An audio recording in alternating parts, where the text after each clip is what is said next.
voiceover, it's in their language. No, It's it's in English. In English. We have a very good Filipino voice actors that are very good in English. But You'll be surprised. and so you also would train to BPOs for let's say, do you have the kind of training? Yeah, well, of course we do have that kind of thing. Because part of our program incorporates vocal exercises and taking care of your investment. That's the voice, right? Because if you don't have the voice, then how can you make money out of it, right? So BPOs will contact us and ask for help, how to train their call center agents, their leaders and stuff like that. Most of their call center representatives are really good in English, but not in acting. Because you can get more clients if you're really good in voice acting. When you see voice acting, it's really how you properly deliver the message and then the tone of your voice. Pitch, volume, range. We're talking about colors, shapes, sizes.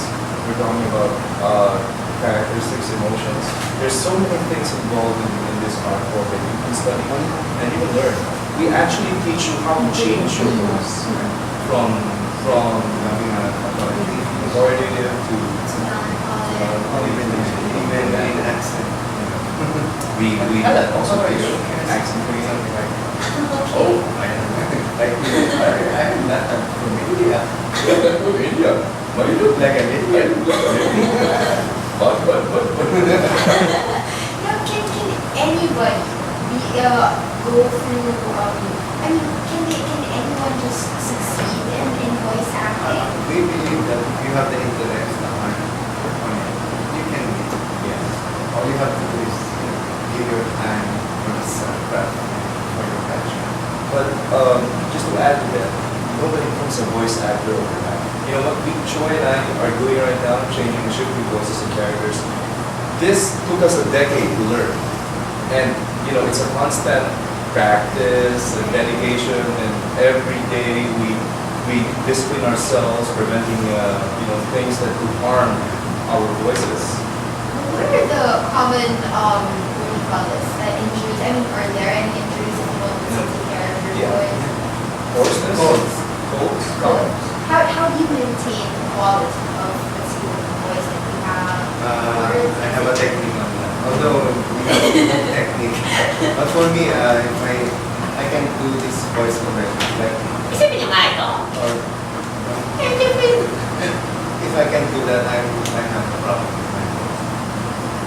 But if you hear me, it's normal. Pero for me, I have a problem. So I need to do something. I gargle look on water with salt. Literally, I do it. Yeah, Yeah. twice a day, morning. And you can feel that it's a very soothing feeling. Well, not during the first part. Afterwards, yes. Well, here's a tip for those guys. For example, if you have a cough, or at night, when you have a friend or somebody at home who snores a lot, humihilit na malakas, just get a teaspoon of olive oil and have them drink that. Olive oil. We have a lot of tips and techniques that we teach our voiceover talents so that they can do it if they want. Well, actually, I was talking to Brian earlier because you mentioned about the workshop. I'm really interested. I have a very good speaking voice, but you But can it's make it better, of course. Well, here's the thing. We're not looking for guys who have big voices. Girls who can do shrieking and mimicking voices. That's the least of our requirement. Banshees and stuff like that. No, that's not our requirement. Okay. There are only 4 things that you need in order to learn voice acting. One is the voice. That is number 1. You have to have a decent speaking voice. People who have to understand what you're saying. They can hear you well. Wala kang butas sa lalamunan or anything of the sort, right? You have to be number 2, a very good reader. And you have to point Right. Number 3, well, you have to have a good, decent speaking voice. Number 3, you have to have, you have to have good reading skills. Yeah, there you go. Right, good reading skills. You have to take directions very carefully. We have this problem. I keep on saying yung elementary reading.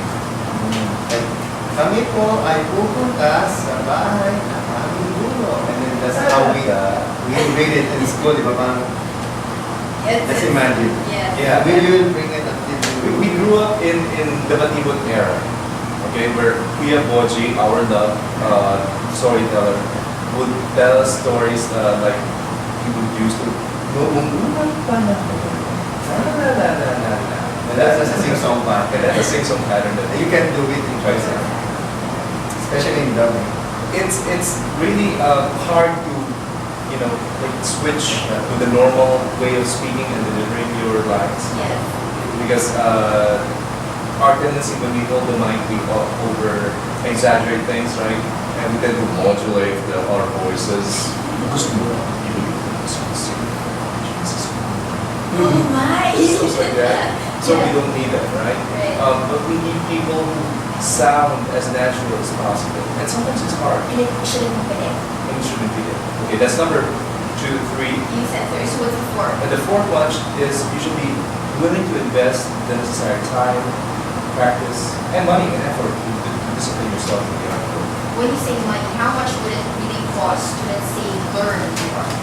Well, we have our basic voice acting and dubbing workshop. The workshop costs only 8,000 pesos for 2 months.